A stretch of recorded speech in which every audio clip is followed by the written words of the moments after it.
Welcome to the channel. In today's episode, we're going to do a voiceover on how to install new baseboard that won't deteriorate like this cheap MDF that the previous owners had used. It's fine for upper levels maybe, but for in a basement where there's humidity and moisture, it just doesn't stand the test of time. As you can see, I can just rip this off with my hands. It's not really on there that well. Just the medium density fiberboard is what MDF stands for. Compressed sawdust. You can see all the moisture wicking up through snow or who knows what. You can really tell too on these walls where it's a little closer to the floor drain, it seems a little worse.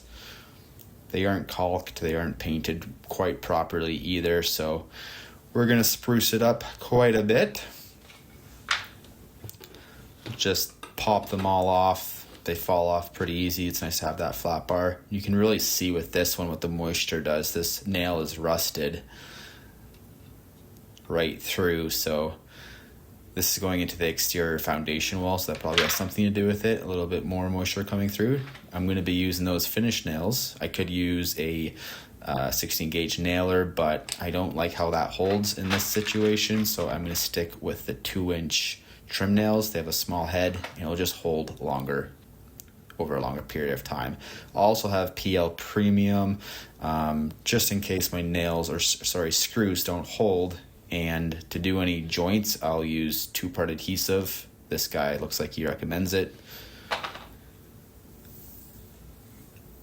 And then to fill my screw holes, you can use any kind of putty. This is what I'm going to use in a squeeze tube. It's just a little quicker. And I'm going to caulk the top of it. This is a 40-year caulk, which is mildew resistant, so it's higher quality. And to cut it, I'm just using a skill saw and a speed square. I could use a miter saw, but this is square stock trim we're going to be installing, so it's going to be quick and easy. This is the supplies I have. Oh, and a tape measure is always helpful.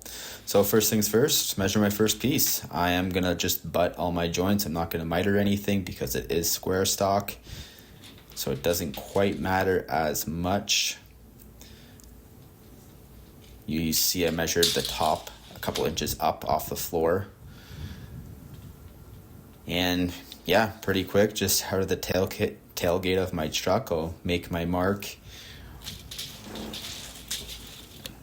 And then using my speed square, I'll use that as my straight edge to guide my skill saw.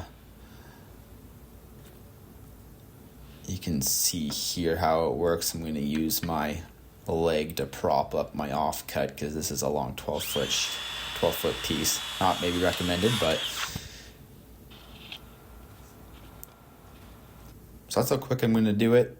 It's already ready to be installed. I have to find my studs. That's obviously important to fasten it securely. I'm drilling behind where the baseboard goes because it's going to hide that hole just so I can ensure that I'm going to hit that.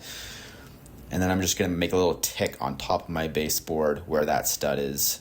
So when I put my baseboard in and cover up that hole, I can quickly find where the 16 goes. You can see here there's a gap. This is a pro of using PVC baseboard, is you can flex it pretty easily. So I can close that gap and make it tight.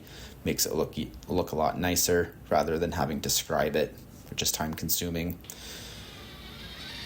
And then it's as simple as putting a screw in. Because I found that first stud pretty quickly, I can just mark 16s. And then I'm going to drill into the drywall again just to make sure they are 16s. Right into the corner will be hidden by my caulking on that top joint. And as I'm pushing down, screwing it in, and going along and doing it for the whole length of piece, I am only going to do one about 1/3 of the way from the top. You could do 2 in this situation. 1 felt secure to me on a bit of an angle because I know there's going to be a stud by that door. I just have to get to it. So here I'm seeing if the piece tilts at all, and it doesn't. So I don't really need 2 screws. But for this other wall, which is going to be on a foundation wall, which is strapped with 3/4 inch strapping. I think I am going to need to use 2 screws. Oh yeah, I have to break this edge. It's super sharp, and I actually cut myself once just by handling this stuff. So I just use a piece of sandpaper and break it. Super quick to do and super important to do. A, for safety reasons, and B, if you're gonna paint this stuff, it needs a rounded edge so that paint doesn't beat up. So in order to find this stud, I see a nail pop right here. So I'm guessing there's a stud or strapping there, and I just measure 16. I'm just gonna lay I'm gonna test to make sure that it is a stud there. And sure enough, it was. So I just laid my screw on the carpet there as a marker. Push my piece in. You can see it's a little tight, so I'm gonna use the butt of my hammer to push it so I don't dent it, because this PVC stuff is quite soft, so you don't want to use a metal head of a hammer. And then, sure enough, I found that piece of strapping pretty quick. I'm gonna push down a little bit more to make sure it's nice and tight against that floor.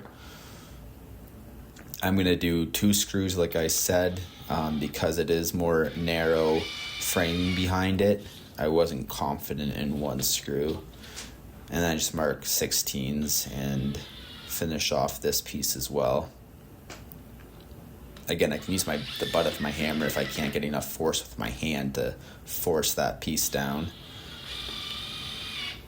And that's how we fasten it up. This is how I do an outside corner now.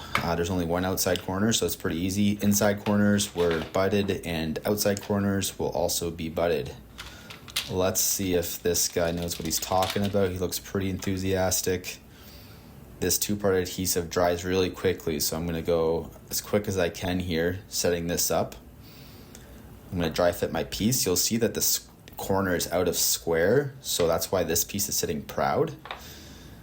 I can fill that caulking, or I can fill that top gap with caulking, no problem. I'd rather have my piece be square.